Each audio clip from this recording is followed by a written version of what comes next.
انسان کی ایک فطرت ہے، انسان جہاں کہیں رہتا ہے اس علاقے، اس جگہ اور مقام سے فطری طور پر انسان کو محبت ہو جاتی ہے، اور انسان کی امانت داری اور دیانت داری کا تقاضا یہ ہے کہ انسان اس علاقے اور مقام کی تعمیر و ترقی کے لیے ہر وقت کوشاں رہے، اور اپنے وطن اور اپنی جگہ سے محبت کی مثال اگر پیش کی جائے تو یہ مثال حضرات انبیاء کرام علیہم السلام کی زندگی میں بھی ملتی ہے۔ جیسا کہ ابراہیم علیہ السلام کو دیکھا جائے، چونکہ حقیقت یہی ہے جو چیز انسان کے دل میں آتی ہے،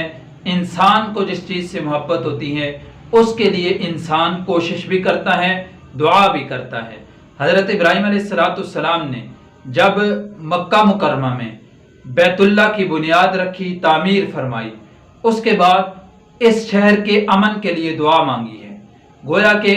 اس شہر کو آباد کیا اور اس کے امن کی رب العزت سے دعا بھی مانگی ہے۔ اس لیے مسلمانان پاکستان اپنے دیش کے امن کے لیے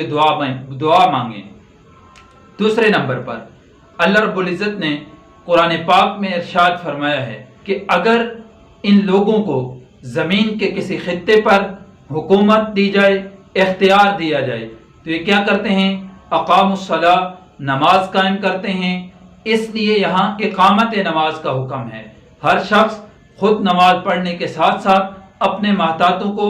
نماز پر لگائے۔ وآتوا الزکاۃ، زکوٰۃ کا حکم ہے، اگر زکوٰۃ ہر شخص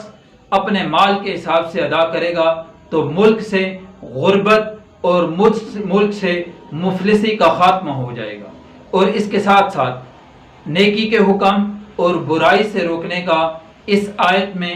فرمایا گیا ہے، تو اس لیے ہر شخص نیکی کا حکم بھی کرے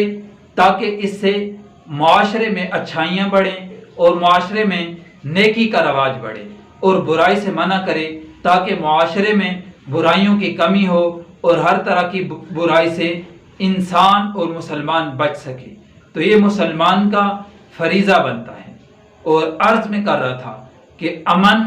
اپنے دیش کا یہ انبیاء کا شیوا ہے۔ حضرت محمد مصطفیٰ صلی اللہ علیہ وسلم کی زندگی کو دیکھا جائے تو آپ علیہ السلام نے جب ریاست مدینہ کی بنیاد رکھی ہے تو اس میں اپنے اس ریاست کے لیے